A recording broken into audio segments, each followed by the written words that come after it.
Guys দেখো এখানে মালপোয়া বসিয়েছি। বৃষ্টির ওয়েদার আছে বাইরে, একটু ছেলে মেয়ে, তারপর দাদার ছেলে, এরা বললো একটু মালপোয়া খাবে। যাই হোক, ভাইও কতদিন ধরে বলছিল খাবে খাবে।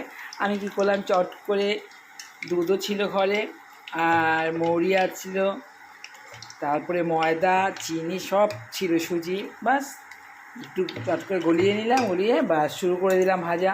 কতক্ষণ লাগে?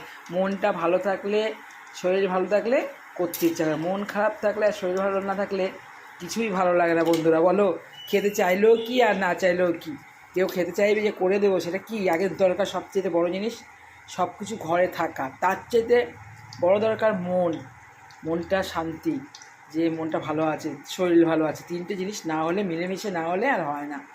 দেখা যাচ্ছে মনটা ভালো আছে, ঘরে কিছু নেই। দেখা যাচ্ছে শরীরটা ভালো আছে, ঘরে কিছু নেই।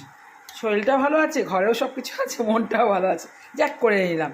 কেমন লাগলো ভিডিওটা দেখে কমেন্ট করে অবশ্যই জানাবে। কার কার মালপোয়া খেতে ভালো লাগে সেটাও আমাকে কমেন্টে জানাবে। বন্ধুরা, তুমি যদি মালপোয়া খেতে চাও অবশ্যই এক্ষুনি চলে আসো, খেয়ে চলে যাও। আর যদি কেউ বলে যে না, এখন তো যেতে পারবো না, অনেক দূর, বা কোথায় বাড়ি জানি না, তাহলে আমার থেকে ঠিকানাটা নিয়ে তোমরা কমেন্টে বলে দিও কবে আসবে, আমি তোমাদের জন্য সব কিছু তৈরি করে রাখবো, আর এসে খেয়ে যাবে। বাই, রাখছি।